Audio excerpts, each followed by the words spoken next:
오늘 함께 읽은 마태복음 22장 전반부에는 두 가지 내용이 기록되어 있습니다. 첫 번째는 혼인잔치의 비유가 기록되어 있고, 두 번째는 가이사르에게 공세를 바칠 것인가 말 것인가 하는 두 가지 문제를 다루고 있습니다.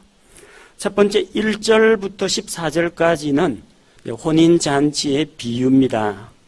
이 비유 역시 하늘의 왕국에 대한 비유입니다.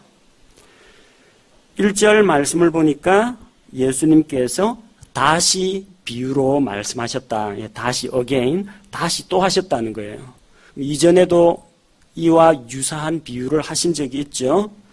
앞쪽에서 우리가 지난 시간에 마태복음 21장에서 사악한 포도원 농부의 비유를 들었습니다.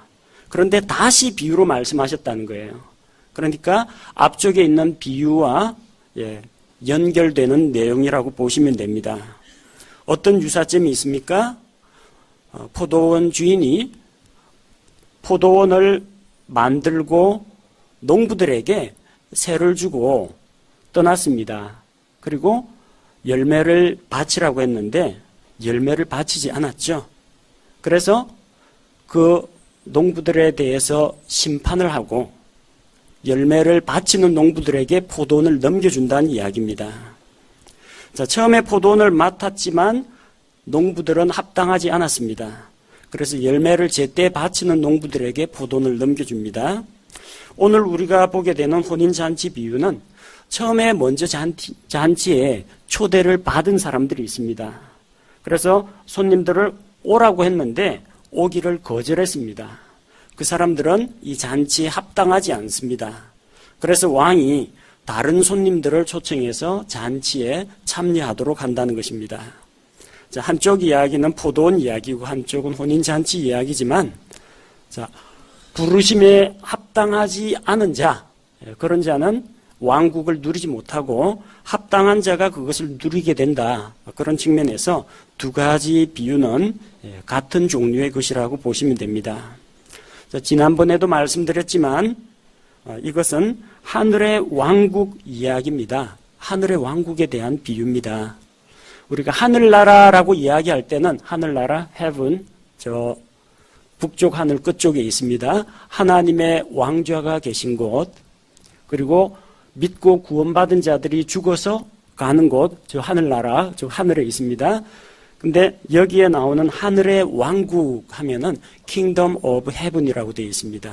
하늘의 왕국은 하늘의 통치가 이 땅에서 그대로 이루어지는 세계를 말합니다. 이것은 물리적이고 눈에 보이는 왕국입니다. 실제적인 왕국입니다.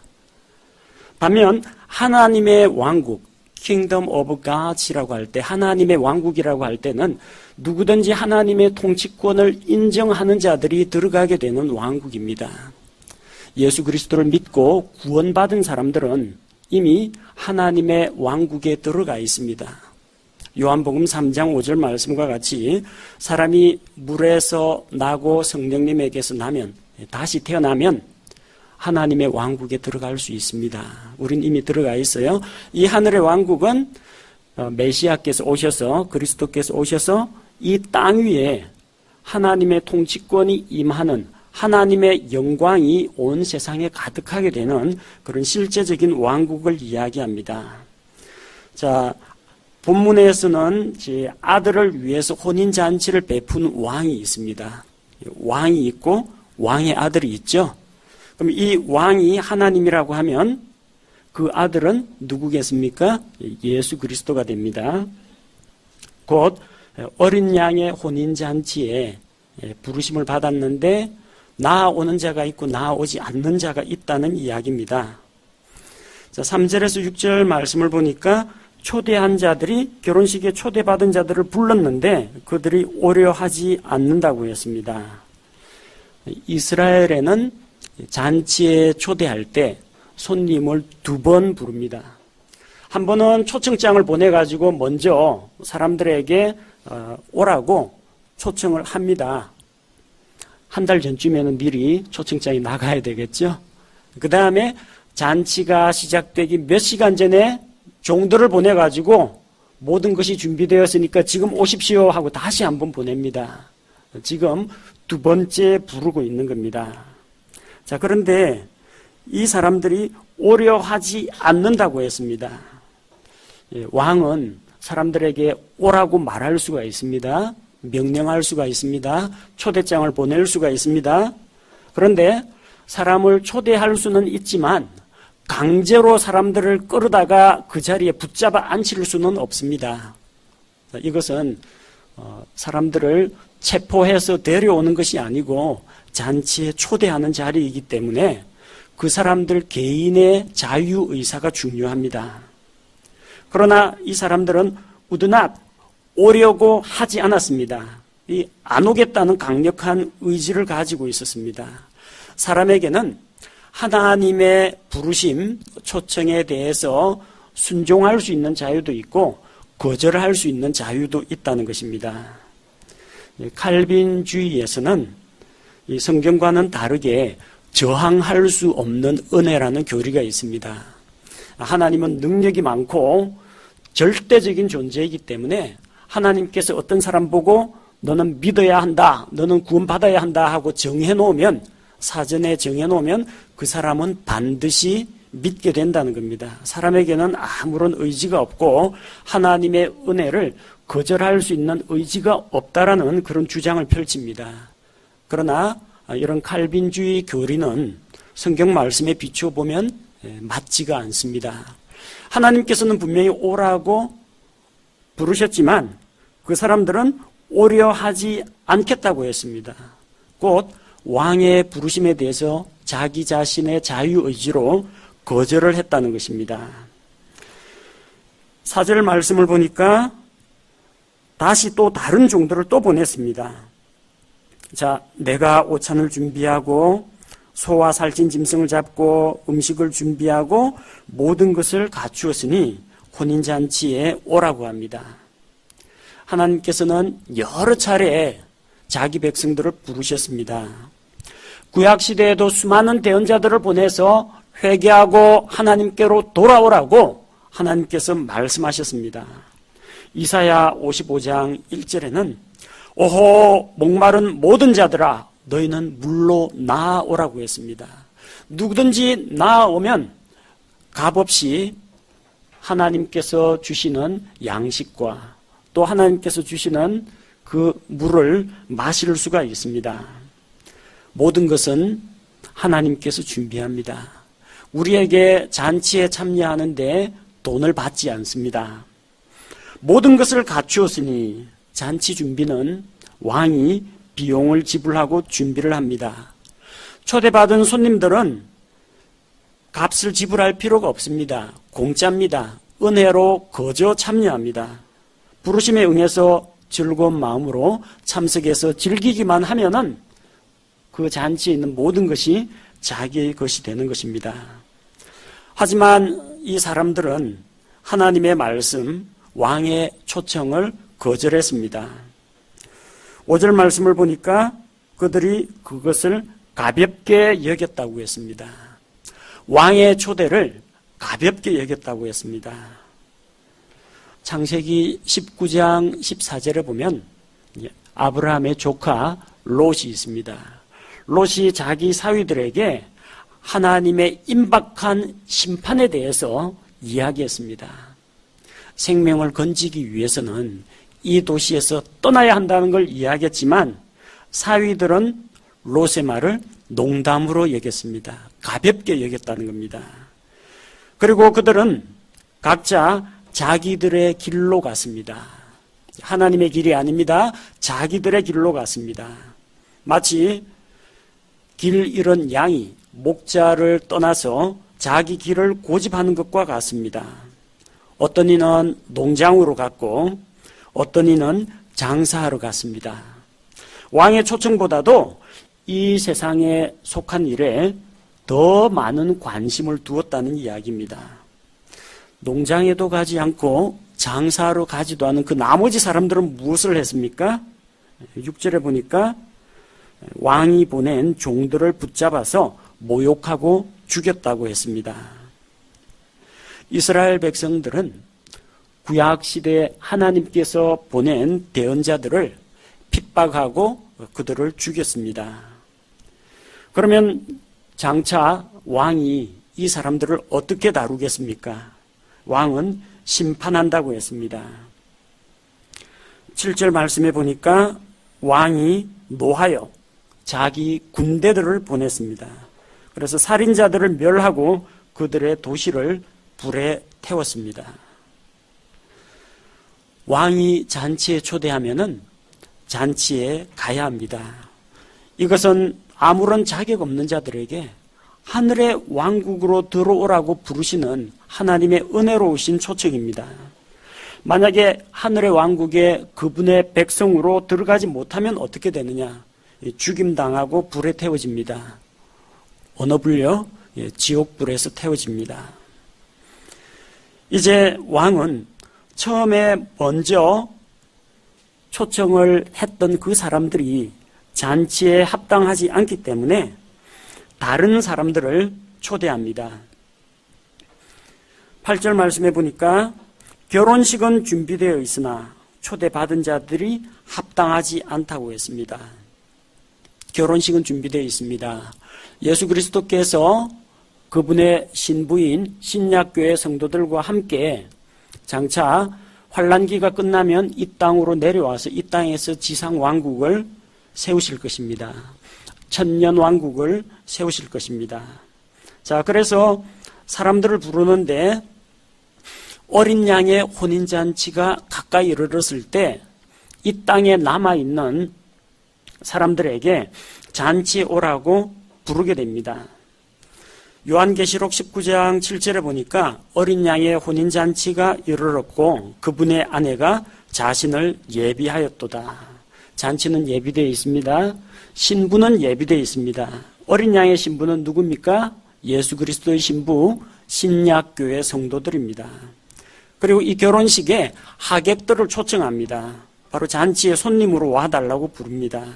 우리는 손님이 아닙니다. 우리는 예수 그리스도의 신부입니다. 결혼식에 손님으로 초대를 받은 자들은 이 환란기에 이 땅에 남아있는 유대인들을 이야기합니다. 그러나 그들 중에 어떤 이는 잔치에 들어오겠지만 어떤 이는 잔치에 들어오지 않습니다. 왜 그렇습니까? 그들이 합당하지 않기 때문입니다. 그들이 어떤 높은 도덕성을 가져야 한다라든지 아니면 그들이 어떤 행위나 노력이 필요하다는 이야기가 아닙니다. 그들의 자격 요건이 문제가 아니라 왕의 은혜로운 초대를 거절했기 때문에 잔치를 맛볼 수가 없는 것입니다. 왕이 자기 종들에게 명령을 내렸습니다. 9절 말씀을 보니까 너희가 큰 길로 가서 사람들을 부르라고 했습니다. 만나는 자들을 다 혼인잔치에 초대하라고 했습니다. 하나님께서 큰 길로 나가서 만나는 자들은 누구나 하나님께서 이스라엘 백성을 처음에 부르셨죠. 그러나 이스라엘 백성이 그분의 음성을 듣지 않았습니다. 그래서 하나님께서 문을 더 크게 열고 널리 사람들을 그분의 은혜의 자리로 초대하십니다. 거기에는 우리의 선한 행실이 혹은 우리의 착한 행실이 반영되지 않습니다. 10절 말씀을 보십시오. 큰 길로 가서 나쁜 자든 좋은 자든, 나쁜 자도 들어오고 좋은 자도 들어옵니다. 나쁜 자나 좋은 자나 하나님 앞에서는 다 죄인들입니다. 조금 착한 사람도 있고 또 아주 나쁜 사람도 있겠죠. 하지만 하나님께서는 모든 죄인들을 다 부르신다는 겁니다. 하늘의 왕국은 착한 사람들이 들어가는 곳이 아닙니다. 그리고 도덕적으로 수준 높은 그런 사람만 들어갈 수 있는 곳이 아니고 누구든지 그 왕과 왕국을 받아들이면 들어갈 수가 있습니다. 자, 그런데 이제 잔치 자리에 많은 사람들이 왔습니다. 왔는데 그 가운데 또 합당하지 않은 자들이 있다는 겁니다. 자, 11절에 보니까 왕이 손님들을 보러 들어왔습니다. 그런데 거기에 결혼식 예복을 입지 않은 한 사람을 발견했습니다. 이 왕국 안에는 하나님의 왕국 안에는 누가 들어가느냐? 물에서 나고 성령에게서 난 자들, 곧 성령님을 통해서 다시 태어난 자가 하나님의 왕국에 들어갑니다. 예수 그리스도의 몸인 교회, 하나님의 왕국에는 주님을 믿는 자만 들어올 수가 있습니다. 그러나 이 하늘의 왕국, 지상 왕국에는요, 알곡 이외에 가라지도 섞여 있을 수가 있다는 것입니다. 하늘의 왕국은 천국이 아니라고 했습니다. 마태복음 13장에 보면 하늘의 왕국은 좋은 씨를 자기 밭에 뿌린 어떤 사람과 같다고 했습니다. 분명히 좋은 씨를 뿌렸어요. 그런데 보니까 원수가 그 위에다가 가라지를 덧뿌리고 갔습니다. 둘 다 마지막 수확기까지는 다 자라게 그대로 내버려 두라고 했습니다. 마지막 때에 거기에서 알곡과 가라지를 분리하는 그런 일이 일어납니다. 나중에 솎아내게 됩니다. 하늘의 왕국에는 가라지도 섞여 있습니다. 하지만 잔치자리에서 이 합당하지 않은 자를 가려낸다는 것입니다. 예복을 입지 않은 자는 잔치에서 쫓겨나게 될 것입니다. 잔치를 할 때는, 이스라엘에서는 잔치를 할 때 잔치를 주관하는 쪽에서, 주인 쪽에서 참석자들에게 초청장과 함께 미리 예복을 보냅니다. 예복은 손님이 준비하지 않습니다. 주인이 준비해가지고 오실 때 이 예복을 입고 오십시오. 이거 안 입고 오면 못 들어옵니다. 그렇게 미리 줍니다. 근데 예복을 안 입고 온 사람이 있다는 거예요. 잔치에 참여하는 자는 예복을 준비하지 않고 주인이 보내준 그 예복을 입어야만 합니다. 따라서 이 예복은 우리가 준비하지 않습니다. 우리의 선한 행위나 우리 자신의 거룩한 행실로 옷을 입을 수는 없습니다. 그것은 하나님 앞에서 다 더러운 누더기와 같은 것입니다. 왕이 보내준 예복을 입어야 됩니다. 이 예복이 무엇입니까? 요한계시록 19장 8절에서는 고운 아마포 옷을 차려 입도록 허락하셨는데 그 고운 아마포는 성도들의 의인이라 이렇게 기록되어 있습니다. 잘못 번역되어 있는 개역 성경이나 NIV 성경이나 이런 데 보면은 그 고운 아마포 옷이 뭐냐면 성도들의 옳은 행실이라고 되어 있습니다. 옳은 행실, right behavior. 그러나 옳은 행실로 우리가 잔치에 들어가는 게 아닙니다. 킹 제임스 성경에는 그 고운 아마포는 성도들의 의니라, righteousness, 성도들의 의입니다. 성도들의 의는 어떻게 얻습니까? 예수 그리스도께서 십자가에서 이루신 그 대속의 공로를 힘입어서 우리가 예수 그리스도를 믿을 때 하나님께서 그리스도의 의를 우리에게 옷 입혀 주시는 것입니다. 성도들의 옳은 행실로 어린 양의 혼인잔치에 들어갈 수 없습니다. 예수 그리스도께서 입혀 주시는 그분의 의를 옷 입을 때만 우리가 잔치에 참여할 수가 있습니다. 만약 이 예복, 예수님께서 입혀주신 의가 없으면 어떻게 됩니까? 13절, 잔치자리에서 쫓겨나서 바깥 어두운 곳으로 가게 됩니다. 자, 이스라엘의 결혼식은 저녁 시간에 시작이 됩니다. 그래서 밤새 등불을 켜두고 잔치를 합니다. 잔치자리에서 쫓겨나면요, 잔치하는 집 안에는 등불이 환하게 켜져 있는데 대문 밖으로 쫓겨나면은 캄캄합니다. 거의 가로등이라든지 어떤 불빛 같은 게 전혀 없습니다. 그리고 이스라엘의 밤 기온은 대단히 춥습니다. 춥고 어두운 곳으로 쫓겨납니다. 실제 바깥 어둠으로 쫓겨납니다. 만약에 천년왕국에 들어가지 못하고 쫓겨나면 그들은 하나님의 영광스러운 빛이 없는 어두운 곳으로 쫓겨납니다. 그리고 거기에서 슬피 울게 됩니다. 고통과 슬픔 가운데서 슬피 웁니다. 그리고 이를 갈게 됩니다.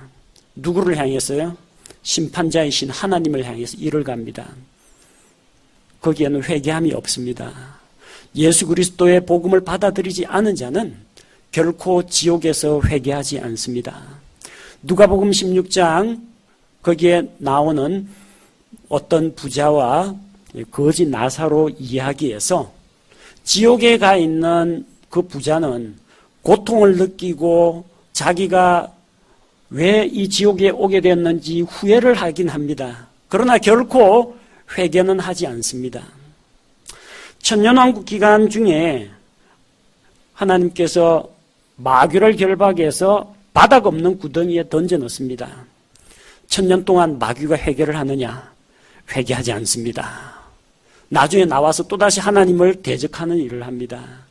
예수 그리스도의 복음에 순종하고 그분을 받아들이고 회개하지 않는 자는 지옥에 들어가서 모진 형벌을 받아도 절대로 회개하지 않습니다. 오히려 하나님을 저주하면서 하나님을 향해서 일을 갑니다. 왕국에 들어가지 못한 자의 종말은 바로 이렇게 비참하게 된다는 것입니다.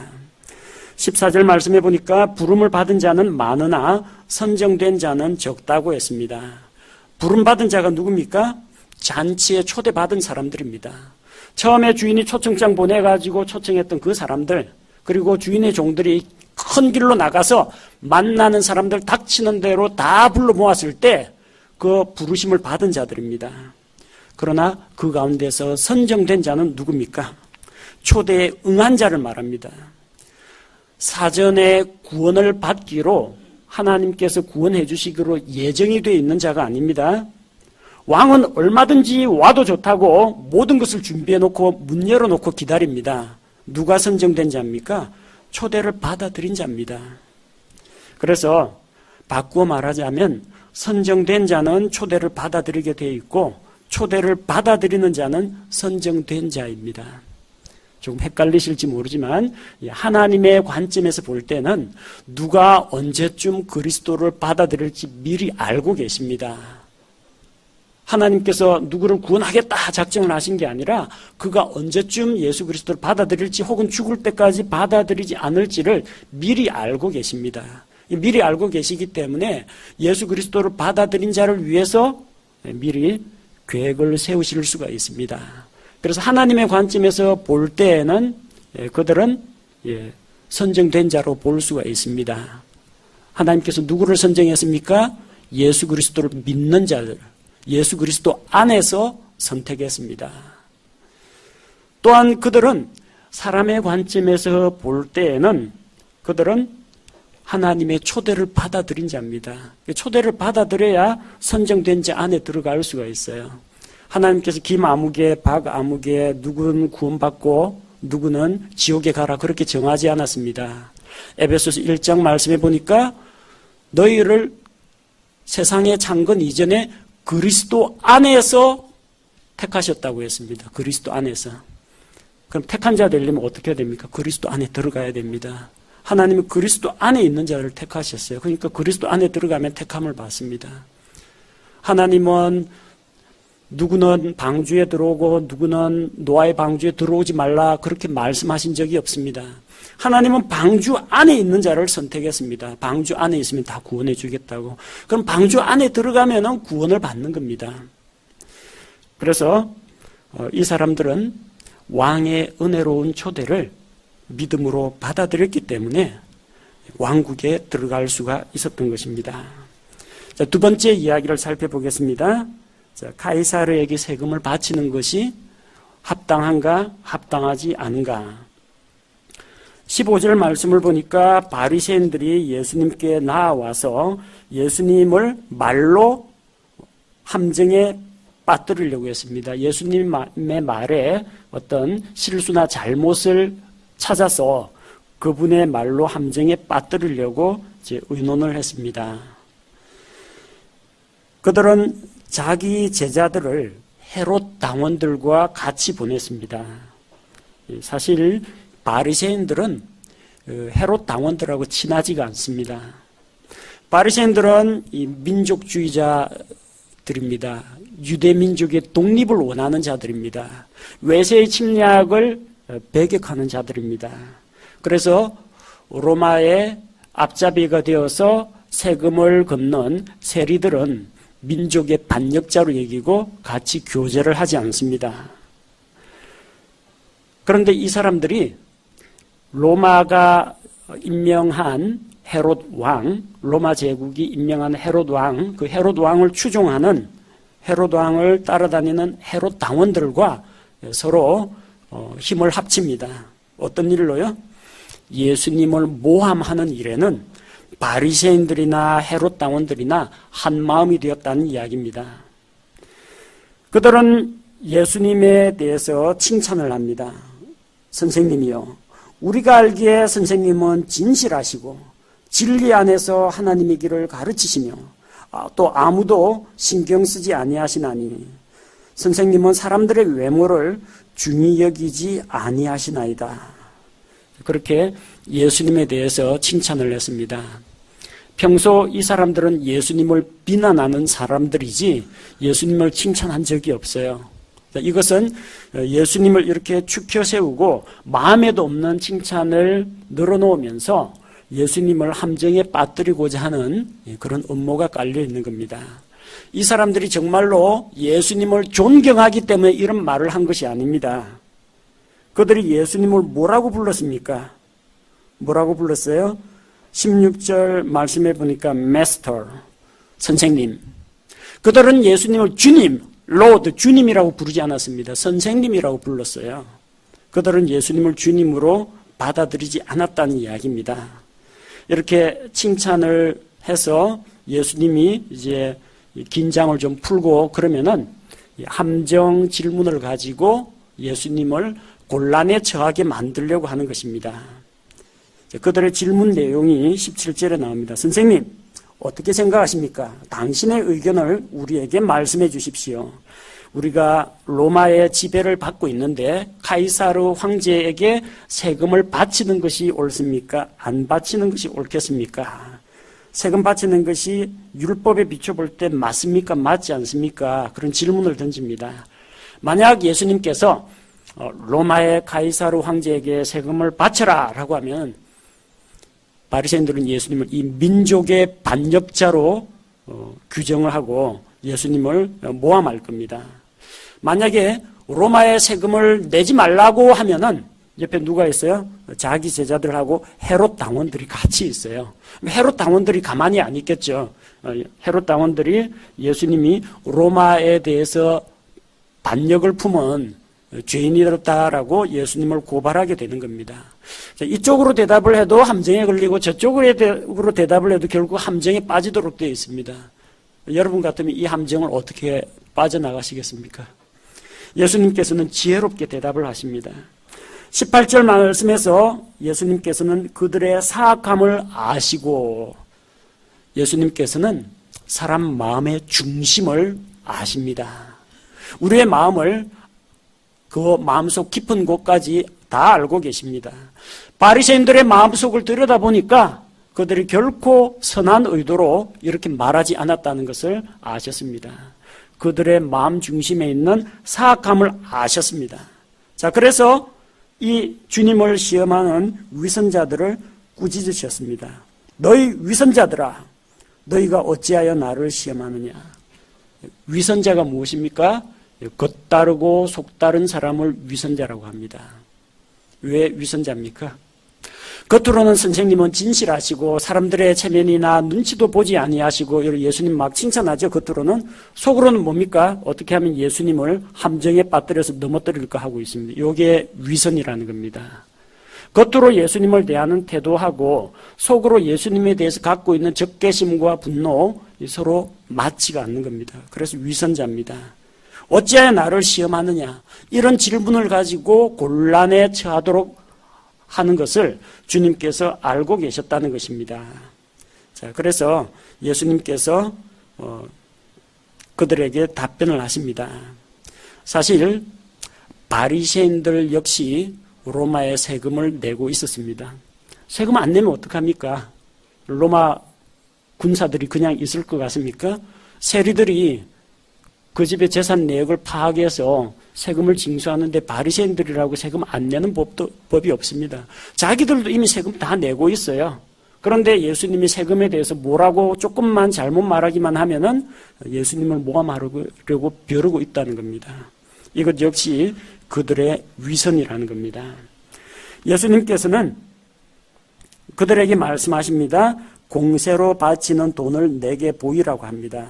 그러자 이 데나리온 하나를 가지고 나왔습니다. 이 데나리온은 이 로마에서 만든 화폐입니다. 그 화폐는 카이사르 시저 황제의 초상화와 또 왕의 이름이 새겨져 있습니다. 그래서 예수님께서 그들에게 질문하십니다. 이 형상과 데나리온에 새겨져 있는 이 초상과 그 위에 쓰여 있는 글이 누구 것이냐고 물어보셨습니다. 그러자 그들이 대답합니다. 카이사르의 것입니다. 예수님께서 답변하십니다. 그러므로 카이사르의 것들은 카이사르에게 바치고 하나님의 것들은 하나님에게 바치라고 말씀하셨습니다. 결국 세금을 바칠 것인지 말 것인지 당신은 어떻게 생각하십니까? 이게 아니고 성경 말씀에 비추어 볼 때 나는 세금을 낼 것인가 말 것인가 말씀을 자기에게 적용하면 아무런 문제가 안 일어납니다. 꼭 다른 사람에게 이 말씀을 적용해가지고 비판하고 평가하면 거기에서 분쟁과 다툼이 일어나는 겁니다. 각자에게 적용하라는 겁니다. 내가 만약 이 카이사르의 돈을 쓰고 있고 카이사르의 통치권이 미치는 이 사회에서 그의 화폐를 가지고 물건을 사고 교역을 하고 이러면서 살고 있으면은 당연히 카이사르의 것들은 카이사르에게 바치는 것이 옳다. 또한 하나님께서 모든 것을 우리에게 은혜의 선물로 주셨기 때문에 하나님께서 주신 것에 대해서 감사하는 마음이 있다면 당연히 하나님께 바칠 것은 하나님께 바쳐야 옳다라고 말씀하신 겁니다. 주님께서는 세금을 바치는 것이 옳다고 말씀하셨습니다. 신약 성경 로마서 13장에서도 마찬가지로 우리가 이 세상에 사는 동안에 이 세상에 있는 하나님께서 세우신 권위들, 그 권세들에게 복종할 필요가 있다는 것을 보여주고 있습니다. 자, 예수님께서 이렇게 지혜롭게 대답을 하시자 그들이 이 말씀을 듣고 놀라며 그분을 떠나 자기들의 길로 갔다고 했습니다. 그들은 예수님의 지혜로운 말씀에 놀랐습니다. 이렇게 명쾌한 대답이 있다니. 그럼 어떻게 해야 됩니까? 예수님의 정말 지혜롭고 놀라운 말씀을 들었으면 예수님을 따라다녀야 됩니다. 그분의 지혜를 배우고 그분의 은혜로운 말씀을 조금이라도 더 들으러 따라다녀야 됩니다. 그런데 깜짝 놀라면서 전부 다 예수님을 떠나버렸다는 겁니다. 예수님을 받아들이고 배울 준비가 되지 않았다는 겁니다. 설교 말씀, 성경 강의 말씀, 와, 놀랍다. 와, 이런 뜻이 놀라긴 하는데 각자 자기 길로 가버리면 아무 소용이 없어요. 놀라고 감동받고 그걸로 거치면 안 되고요. 그 말씀을 주신 하나님을 믿고 의지하고 따르고 그 말씀에 순종하는 삶이 필요하다는 것입니다.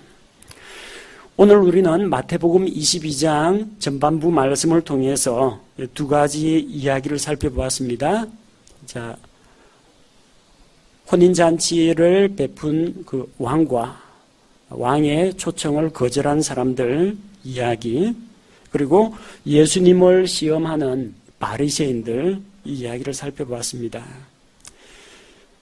이 땅에 예수님께서 7년 환란기가 끝나고 지상 재림하실 때 자신의 왕국을 세우실 것입니다. 그때 우리는 예수님의 신부로서, 어린 양의 신부로서 혼인잔치에 참여합니다. 땅에 있는 환란기 이 성도들, 유대인들은 하객들로 참석하게 됩니다. 우리는 이미 신부의 옷을 받았습니다. 아마포 옷은 예수님께서 우리에게 그분의 의로 옷 입혀주십니다.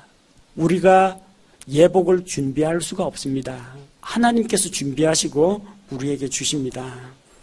우리가 구원받아 그리스도의 신부가 되었고 또 하나님의 왕국에 이미 들어와 있고 장차 주님께서 지상 왕국을 세울 때 그 천년 왕국에도 우리가 함께 주님과 동참할 수 있다는 것, 이 놀라운 은혜를 생각할 때 주님께 감사를 드립니다.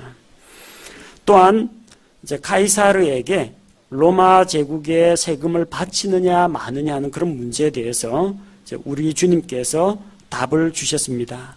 카이사르의 것은 카이사르에게, 그리고 하나님의 것은 하나님에게. 로마서 13장 1절은 각 사람은 하나님께서 세우신 권위에 복종해야 하며 이 세상에 있는 그런 법과 규칙도 마땅히 존중하고 지켜야 한다고 말씀하셨습니다. 우리 성도들에게도 똑같이 적용되는 말씀입니다. 여러분 세금 내야 할 것이 있으면 반드시 납부하시기 바랍니다. 자동차 세금, 혹시 교통범칙금이라든지 과태료 나오면요, 그런 것도 떼어먹지 마시고 꼬박꼬박 성실하게 납부하시기 바랍니다.